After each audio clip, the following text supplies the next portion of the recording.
Master minds commerce చదవాలనుకునే 10th inter విద్యార్థుల తొలి ఎంపిక. నమస్కారం, మీరు చూస్తుంది సుమన్ టీవీ. నేను మీ కీర్తి. జాతక చక్రంలో రాహు బాగోలేకపోతే ఏం జరుగుతుంది? ఒకవేళ చాలా అద్భుతంగా ఉంటే ఎలా మనం జీవితంలో ఉత్తీర్ణులు అవుతాం? బాలేనప్పుడు ఎలాంటి రెమెడీస్ పాటించాలి? చాలా బాగా దశ నడుస్తున్నప్పుడు ఇంకా ఎలా షైన్ చేసుకోవాలి? ఇలాంటివి రాహు దశకి సంబంధించిన వివరాలు మనకు తెలియజేయడానికి మనతో పాటు ప్రముఖ ఆస్ట్రాలజర్ బ్రహ్మశ్రీ గోరుగుంట్ల సురేష్ బాబు గారు ఉన్నారు.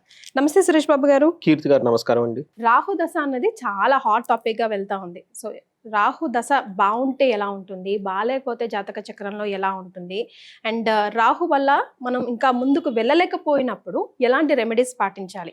బాగుంది, ఇంకొంచెం షైన్ చేసుకుందాము లేదా ట్రిగర్ చేద్దాం, ఒకసారి ఇంకా ఉత్తీర్ణులు అవుదాం అనుకున్నప్పుడు మనం ఏం చేయాలి? ఈ రోజు ఈ వీడియో ద్వారా డిస్కస్ చేద్దామండి.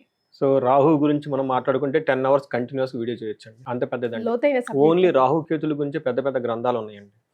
ఎందుకంటే మనకి పురాతన గ్రంథాలు చూసుకుంటే రాహు కేతులకి ఇంపార్టెన్స్ ఇవ్వాల బాగా యాన్షియంట్ స్క్రిప్చర్స్లో. వాళ్ళు అసలు రాహు కేతులు షాడో ప్లానెట్స్, అసలు not there is no importance అండి, వాటికి ఇంపార్టెన్స్ లేదు. కానీ కలియుగంలోకి అధిష్టాన దేవత గ్రహం ఎవరంటే రాహువు. ఈ కలియుగంలో ఈ కాంటెంపరీలో రాహుకి చాలా చాలా ప్రయారిటీ ఇచ్చారు. రీసెంట్ మనకి ఆస్ట్రాలజికల్ క్లాస్లో రాహుని కేతుని చాలా హైలైట్ చేస్తూ ఈ రాహు కేతులు ఎలా ప్రతిదాన్ని ఇన్ఫ్లుయెన్స్ చేసి ఎంత పవర్ఫుల్ అయ్యారు అని చెప్పడానికి మనకు చెప్తూ ఉన్నారనమాట. దానికి కారణం కూడా ఏంటంటేనండి, మనకి ఈ రాహు వచ్చేప్పుడు మనకి సాఫ్ట్వేర్ ఫీల్డ్ ఏదైతే ఉందో దాని రిప్రజెంటేషన్ రాహుని. Okay, so Rahu is represented for software plus internet. మనకి ఇక్కడ నుంచి అటు నుంచి వెళ్ళిపోతూ ఉంటాం అనమాట. ట్రాన్స్మిషన్స్, ఇన్ఫర్మేషన్ ట్రాన్స్ఫర్, తర్వాత గ్రాఫిక్స్, తర్వాత మూవీస్ నాట్ రియల్, మనం దాన్ని రియల్ అనుకుని ఫీల్ అయిపోతూ ఉంటాం అనమాట. అట్లానే లైట్స్, మనం ఇప్పుడు ఏదైతే చూస్తున్నాం కదండి, ఈ లైట్స్, తర్వాత బాంబ్ బ్లాస్ట్, చూడండి ఇవంతా కలియుగంలో చాలా ఇంపార్టెంట్. అవి లేకుండా మనం ఉండలేము. ఒక రకమైన మాయా ప్రపంచంలో తీసుకెళ్తున్నాం. తర్వాత స్మార్ట్ ఫోన్ లో మనం ఇవి చూస్తుంటాం కదా యాప్స్, ఇదంతా రాహుకి సంబంధించేనండి. చూసారా రాహు కలియుగంలో ఎంత డామినేటెడ్. సో మన మహర్షులు ఏం చెప్పారు, మన ఫస్ట్ 3 యుగాల్లో రాహుకేతులకి ఇంపార్టెన్స్ లేదని చెప్పేశారు. కానీ కలియుగంకి ఏం చేశారంటే రాహుకి అధిపతి చేసేసారు. అందుకని రాహు కారకత్వాలు లేకుండా, ఆయన చూడకుండా మన జీవితం అనేది లేదు. కరెంట్ లేకుండా ఉండలేము, ఇంటర్నెట్ లేకుండా ఉండలేము, మొబైల్ చూడకుండా ఉండలేము. ఈ బాంబులు, బ్లాస్టింగ్లు, చీటింగ్లు, gambling, some other category works and all కచరా bad works and all reflected by the Rahu అనమాట. సో అయితే ఈ రాహువు ప్రతి గ్రహం మంచి చేస్తుంది, చెడు చేస్తుంది. ఈ రాహు కొన్ని గ్రహాలకి మంచి చేస్తుంది. కొన్ని ప్లేసుల్లో ఉంటే, జన్మ లగ్నం నుంచి కొన్ని ప్లేసుల్లో ఉంటే చాలా చాలా మంచి, చాలా అనుకూలంగా ఉంటుంది. ఆ ప్లేస్లో ఏంటంటే 3, 6, 10, 11 రాసుల్లో గనక లగ్నం నుంచి కౌంట్ చేసుకుంటే రాహు ఉంటే వీళ్ళకి చాలా అదృష్టం కలిసి వస్తుంది. ఓకే, అంటే వీళ్ళు ఎదుటి వాళ్ళని అదేదో అంటారు చూడండి, మసిపూసి మారేడుగా చేశారంటారు.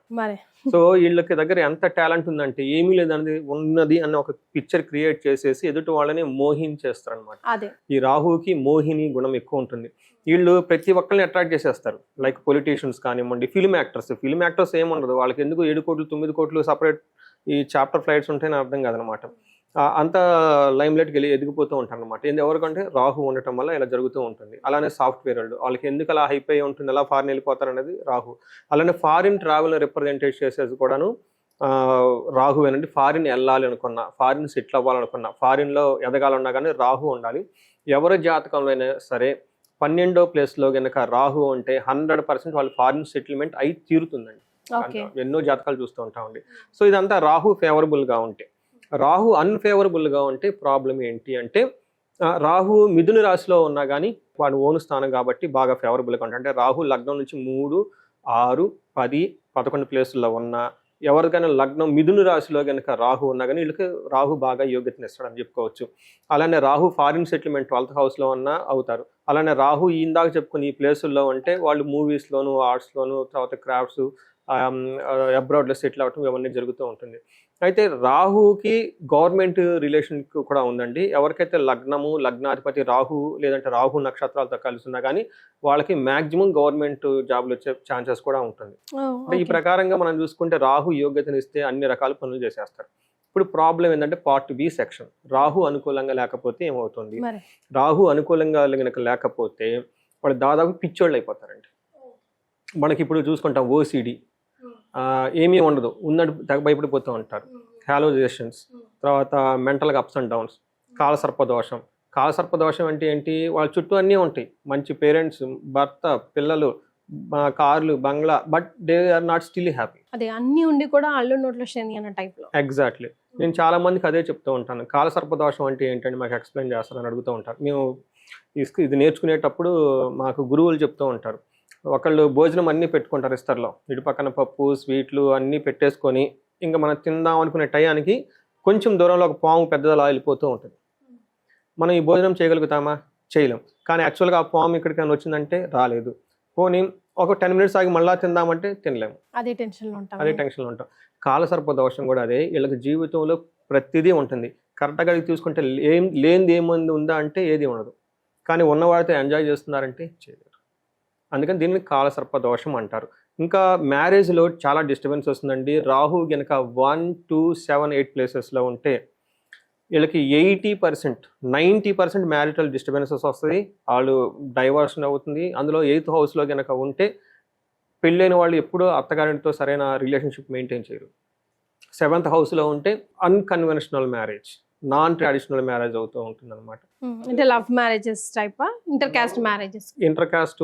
ఇంటర్ కాస్ట్లో కూడాను అమ్మాయి ఏమో చాలా హైట్ ఉండడం, అబ్బాయి పొట్టి ఉండటము, లేదంటే ఇలా మిస్‌మ్యాచ్ అవుతా ఉంటారు. మనం అనుకుంటాం లవ్ ఈజ్ సో బ్లైండ్ అని కొన్ని కాంబినేషన్ చూసి అనుకుంటాం అనమాట. ఇవన్నీ ఖచ్చితంగా జరుగుతూ ఉంటాయి అనమాట. ఈ ప్రకారంగా కాలసర్పదోషము, సర్పదోషము, మ్యారిటల్ ఇష్యూస్, ఇవన్నీ తర్వాత psychiatric problems, particular Rahu with Chandra కలిసినప్పుడు, రాహు విత్ సూర్య కలిసినప్పుడు, రాహు విత్ గురువు కలిసినప్పుడు ఇదంతా స్పాయిల్ చేసేస్తూ ఉంటాడు అనమాట.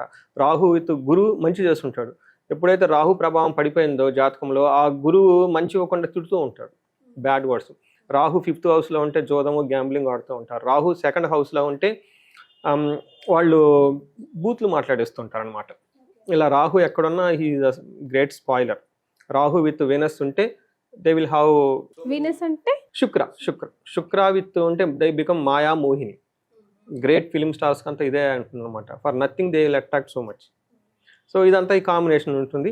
ఇప్పుడు మీరు అడిగిన క్వశ్చన్ ఏంటంటే రెమెడీస్, మోస్ట్ ఇంపార్టెంట్. ఈ రాహు దశకి ఉన్న నాకు చాలా కాల్స్ వస్తాయండి. చాలా హోమాలు నేను వీటికి సంబంధించి ఎక్కువ చేపిస్తూ ఉంటాను. నేను నాకు వచ్చే హోమాల్లో ఒక 10 గనక చేస్తే ఖచ్చితంగా మ్యారిటల్ ఇష్యూ, అది కూడా రాహుకేతులు కలిసి ఖచ్చితంగా ఉంటుంది. లేదంటే రాహు దశ రాంగ్ ప్లేస్లో ఉంటుంది, కాలసర్పదోషం, వీటికి సంబంధించి పూజలు జపాలు ఎక్కువ జరుగుతూ ఉంటాయి. 10 కనుక నేను చేస్తే అందులో 3-4 కంపల్సరీ ఉండే ఉంటాయి. అంటే మంత్లీ యావరేజ్లో 1-2 నేను కంపల్సరీ చూపిస్తూ ఉంటాను. ఈ వీక్లో కూడా ఒకటి జరిగింది అనమాట. ఆ ఫోర్స్తో వచ్చి మీ దగ్గర మాట్లాడుతూ ఉన్నాను నేను. అయితే సురేష్ బాబు గారు, రాహు దశ బాగుపడాలంటే ఎలాంటి రెమెడీస్ పాటించాలి తెలుసుకునే ముందు జపాలు, హోమాలు, ఇప్పుడు ఫర్ ఎగ్జాంపుల్ మ్యారిటల్ లైఫ్ని ఎగ్జాంపుల్గా తీసుకుంటే ఎలా హెల్ప్ఫుల్ అవుతాయి అంటారు? ఎలా కరెక్ట్ చేస్తుంది ప్రాబ్లమ్ అంటారు? అది చాలా మందికి డౌట్ అండి. ఏమవుతుందంటేనండి, మనకు స్క్రిప్చర్స్లో వివరించారు. ఇది నాకు ఎలా తెలుస్తుంది అది పోయిపోతుందని. ఇప్పుడు నేను ఎలా ఇది చెప్పానంటే మన యాన్షియంట్ స్క్రిప్చర్స్ చదువుకొని అందులో ఇచ్చారు. కేస్ స్టడీగా తీసుకొని రియల్ లైఫ్లో చూస్తూ ఉంటే అవి మ్యాచ్ అవుతుంది. సో కాన్ఫిడెంట్ ఇది అవుతుందని చూసిన వెంటనే చెప్తాను నేను 1 minute. మరి ఫస్ట్ చూసేది నేను రాహుకేతుల పొజిషన్ ఎక్కడ ఉన్నారనే చూస్తాను నేను. మ్యారిటల్ ఇష్యూ అనగానే రాహుకేతులు ఎక్కడ ఉన్నారో కొంతమంది లేడీస్ కూడా చెప్పేస్తాను నేను. సో జెంట్స్ అంటే వాళ్ళకి కొంచెం డ్రింకింగ్ హ్యాబిట్, గ్యాంబ్లింగ్ హ్యాబిట్ ఉంటుంది. కొంతమంది లేడీ హారోస్కోప్లకి టక్కని చెప్పేస్తాను నేను. ఏమంటే మీరు చేస్తారంటే అవునండి అని చెప్పేస్తారు వాళ్ళు. వాళ్ళు ఒప్పుకుంటారు. కొంతమంది మా ట్రాడిషన్ ఇదండి అని చెప్తారు. కొంతమంది మాకు ఇంట్లో ఉందండి, లేదండి మొదట్లో నేను లైట్గా తీసుకుంటాను. Something they are associated with that అండి. లేడీస్ కూడా గ్యాంబ్లింగ్ ఆడతారు, ఆల్కహాల్ తీసుకునే వాళ్ళు చాలా మంది ఉంటారు. వాళ్ళు అఫ్కోర్స్ వాళ్ళు తక్కువేం కాదు, వాళ్ళు కూడా చాలా స్ట్రాంగ్ అన్ని విషయాలు ఉంటారనమాట. వీటిలో కూడా స్ట్రాంగ్గా ఉండేవాళ్ళు ఉంటారు. అంటే జ్యోతిష శాస్త్రం ఏం చెప్తుందంటేనండి, ఇది మంచి చెడు అని చెప్పలేమండి. కొంతమందికి బహుభార్య 3-4 పెళ్లి చేసుకుంటారు, మనం చెప్పలేం ఇది బ్యాడ్ అని.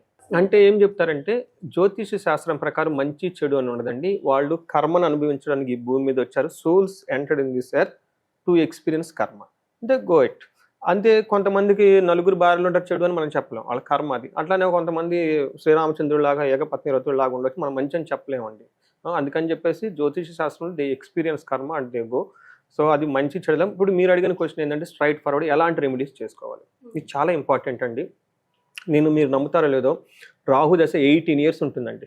18 years దశ చిన్నది కాదండి. ఈ రాహు దశ కనుక పెద్దది, ఆల్మోస్ట్ 7.5 అంటాం, అది 7.5 సంవత్సరం. 7.5 సంవత్సరం. బట్ శని దశ ఎక్కువ 19 సంవత్సరాలు ఉంటుందండి.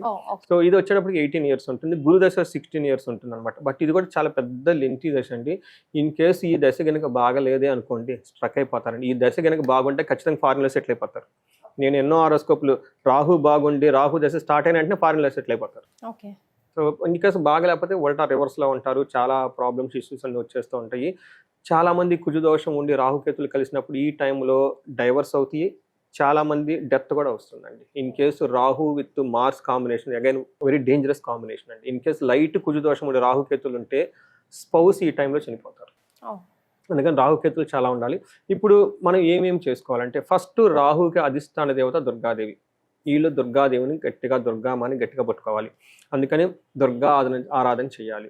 విజయవాడలో అన్ని ఎక్కువసార్లు కనకదుర్గం దర్శించుకుండాలి. దగ్గరలో ఉన్న దుర్గాదేవిని దర్శించుకుంటూ ఉండాలి. అంతేకాకుండా దుర్గా కవచము అని ఒకటి ఉంటుందండి, దుర్గా కవచం, దాన్ని రెగ్యులర్గా చదువుకుంటూ ఉండాలి. తర్వాత రాహుకి మన ఇంట్లో ఏం చేయాలంటే అండి, నెమలీకలు దొరుకుతాయండి, మనకు బయట షాపుల్లో దొరుకుతుంటాయి. ఈ నెమలీకల్ని వాళ్ళు లివింగ్ రూమ్లో పెట్టుకోవాలి. ఒక విసనకర్లా కానీ ఒక ఫ్యాషన్గా పెట్టుకోవాలి. రెండోది మోస్ట్ ఇంపార్టెంట్, ఇది ఎక్కడ మనకి చెప్పని ఒక రహస్యమైన సీక్రెట్ రెమెడీ నా క్లయింట్స్ అందరికి చెప్తూ ఉంటాను. మనకి పికాక్ ఫెదర్స్ ఉంటాయి కదండి, ఒక చీపురు కట్లాగా మనం చేసి ఒక బంచ్ ఒక 20 15 20 తీసుకొని ఇలా అవుతుంది కదా, ఇవి మనకి మెయిన్ ఎంట్రన్స్ డోర్ బ్యాక్ సైడ్లో తగిలించాలి. దీన్ని ఆ కుచ్చులు రివర్స్లో ఉండాలి. చీపురు కట్టలాగా, చీపురు మనకి ఎలా ఉంటుందో ఉల్టా పైన పెట్టుకుంటాం కదండి హ్యాండిల్, ఎలా తగిలిస్తామో దీన్ని కూడాను అదే యాంగిల్లో రివర్స్ లో ఆ ఫెదర్స్ అన్ని ఈ కళ్ళన్నీ కిందకు ఉండాలి, అవన్నీ పైన ఉండాలి. కట్టేసి వెనక బ్యాక్ డోర్ లో పెట్టుకోవాలండి. అంటే డోరు ఓపెన్ చేస్తే బ్యాక్ వెళ్ళిపోతాయి, ఎవరు చూడరు. మనం క్లోజ్ చేసినప్పుడు చూడండి. ఇది మోస్ట్ పవర్ఫుల్ రెమెడీ. ఇంకొక రెమెడీ అని చెప్తాను నేను చాలా మందికి, రాహుకి కేతువులకి పారే నీళ్ళల్లో 7 కొబ్బరికాయలు, పీచు తీయని కొబ్బరికాయలు ఉంటాయండి. ఇవి అమావాస్య రోజు లేదంటే మంగళవారం రోజు ఆ నీళ్ళల్లో డ్రాప్ చేయాలండి. వీళ్ళు మంగళవారం విత్ అమావాస్య రోజు కనుక డ్రాప్ చేస్తే పోతుంది. ఒకేసారి 7 కొబ్బరికాయలు చేసేస్తే అవి పాములాగా ఇలా వెళ్ళిపోతూ ఉంటాయి. తర్వాత ఇవి కాకుండా సముద్ర స్నానం ఎక్కువ సార్లు చేస్తూ ఉండాలి. అంటే మనకి ఎప్పుడైతే ఈ సముద్రంలో ఆడుకోవటం, అక్కడ టైం స్పెండ్ చేయటం, మన కాళ్ళు అలల్లో నీళ్ళలో ఉండటం, స్నానం చేస్తూ ఉంటే ఇది దోషం అంతా పోతూ ఉంటుంది. నెక్స్ట్ మందార పూలు వీళ్ళ కళ్ళల్లో ఎప్పుడు పడుతూ ఉండాలండి. నేను చాలా మందికి సజెస్ట్ చేస్తాను. కొంతమంది ఏమంటే మేము అపార్ట్మెంట్లో ఉంటామండి, మాకు ఫెసిలిటీ ఉండదన్న వాళ్ళకు కూడాను ఆ అపార్ట్మెంట్ల పక్కన గార్డెనర్కి చెప్పేసి ఆయనకి ఫ్లవర్స్ ఇప్పించేసి వీళ్ళు కనిపించేటట్లు కిటికీలో చూస్తే అలా పెద్ద పెద్ద మందార చెట్లు పెంచడం, లేదంటే ఇంట్లో పాట్స్ ఉంటాయి కదండి, ఆ పాట్లో పెంచడం. మందార పూలు చాలా ఎక్కువగా చూస్తూ ఉండాలి, ఎర్రవి చూసుకుంటూ ఉండాలి. తర్వాత వీళ్ళకి గరికతో గణపతిని ఎక్కువగా పూజిస్తూ ఉండాలి. వెరీ వెరీ సింపుల్గా, అంటే ఎక్కువ రిస్క్ తీసుకోకుండా చేసినట్టు ఉండకూడదు. ఇవన్నీ చేసుకుంటూ వెళ్ళిపోతూ ఉండాలి. వీటితో పాటు నేనేం చెప్తానంటే రాహుకి గ్రహానికి జపం చేయించాలండి. 20,000 టైమ్స్ మనం జపం చేయించాలి. తర్పణము, హోమము, దానము చేయాలి. అంటే రాహుకేతులు పక్క ఉంటారు కాబట్టి రాహుకేతువులకి ఏమేం చేయాలంటే ఇది ప్రొసీజర్ అండి. ఫస్ట్ జపం అయిపోయిన తర్వాత తర్పణం, ఈ తర్పణం కూడా క్షీరతర్పణం అయిపోయిన తర్వాత హోమం అయిపోయిన తర్వాత దానం, మినువులు, తర్వాత ఉలవలు, ఇవి వీటికి సంబంధించిన దానాలన్నీ చేసేసి అంతటితో అది పోతుందండి. ఇవి ఇంతవరకు చేసుకొని, బట్ ఇవి మనకి ఇందులో ఇంకా వెరైటీలు ఉంటాయండి. కాలసర్ప దోషము అదంతా మనం తర్వాత మాట్లాడుకోవచ్చు. బట్ ఇవి బేసిక్ రెమెడీస్. ఇన్ కేసు వీళ్ళకి రాహు పాజిటివ్గా ఉంటే కనుక గోమేధికం పెట్టుకుంటే చాలా బాగా కలిసి వస్తుంది. అది కూడా వెండిలోనే పెట్టుకోవాలండి, కలిసి వస్తుంది. ఐ మీన్ బాగుంటే బాగున్న వాళ్ళకి మాత్రమే పెట్టుకోవాలంట. బట్ ఇన్ కేసు ఇవి రాంగ్ ప్లేస్లో ఉంటే పెట్టుకోకూడదంటే అవి ఏదో అవుతుంది. సో మినువులు ఎక్కువగా దానం చేస్తూ ఉంటే, మినప గారెలు అవన్నీ తింటూ ఉంటే బాగుంటుంది. ఇందాక నేను అడిగిన ప్రశ్న మిస్ అయ్యాను, మళ్ళీ ఒకసారి అడుగుతానండి. ఇప్పుడు రాహు దశ బాలేకపోతే హోమాలు, జపాలు, తర్పణాలు, దానాలు అవి చేస్తూ ఉండాలి అని అన్నారు కదా. చాలా మందికి ఏంటంటే భార్యాభర్తలు కొట్లాటకి హోమాలు, జపాలు, తర్పణాలు చేస్తే కలిసిపోతారా అని, అది ఎట్లా హెల్ప్ అవుతుంది మనకి లైఫ్లో తెలుసుకోవాలి. అంటే మనకి ఏం చెప్పారంటే ఆ గ్రహం మనకి సపోర్ట్ ఇవ్వట్లేదండి. ఆ గ్రహం మనకి సపోర్ట్ ఇవ్వట్లేదు కాబట్టి సూర్యుడే ఉన్నాడు అనుకోండి, సూర్యుడు బాగుంటే ఫాదర్ చాలా స్ట్రాంగ్గా ఉంటారు. సూర్యుడు సరిగా లేకపోతే ఫాదర్ నుంచి సరిగ్గా ఉంటారు, బాస్తో సరిగ్గా రిలేషన్షిప్ ఉండదు, వాళ్ళు సరిగ్గా జాబ్ చేయరు.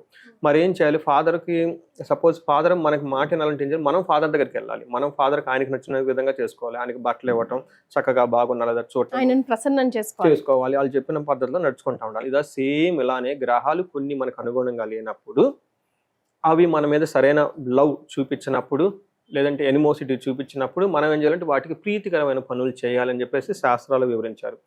అవి ఏంటంటే మనకి రత్నం, ఓకే, ఔషధి అంటే దానికి సంబంధించిన ఫుడ్ తింటాం. ఇప్పుడు మినువులు ఇవన్నీ చెప్పుకున్నాం కదండి. ఆ తర్వాత మనకేం చెప్పారంటే జపాలు చేయాలని చెప్పారు. ఆ తర్వాత హోమాలు చేయాలి, దానాలు చేయాలని చెప్పేసి ఇలా రకరకాల పరిహారాలు చెప్పారు. అంటే ఆ గ్రహానికి సంబంధించిన వాటితో మనం ఇంటరాక్ట్ అవుతూ ఉంటే ఆ గ్రహానికి ఇష్టమైన ఐటమ్స్, పద్ధతులు అన్నిటిని మనం తెలుసుకొని వాటిని మనం అడాప్ట్ కనుక చేసుకుంటూ ఉంటే ఆ స్ట్రెంత్ మనకు వచ్చింది అని చెప్తూ ఉంటారు. అయితే హోమం ఎప్పుడు చేయించాలి అంటే జపం అయిపోయిన తర్వాత హోమం చేయించాలి. ఇప్పుడు 20,000 టైమ్స్ జపం చేయాలంటే చాలా కష్టం అవుతుంది. ఇప్పుడు మ్యాక్సిమం ఏ పర్సన్ కూర్చుంటే ఇన్ ఏ డే 1,000 2,000 కంటే ఎక్కువ చేయలేరు. దానికి ఏం చేస్తారంటే మంత్రోపదేశనం గురువుల నుంచి తీసుకొని వాళ్ళు ఆల్రెడీ కొన్ని ల్యాక్స్ టైం చేసి ఆ మంత్రం సిద్ధించుంటారు.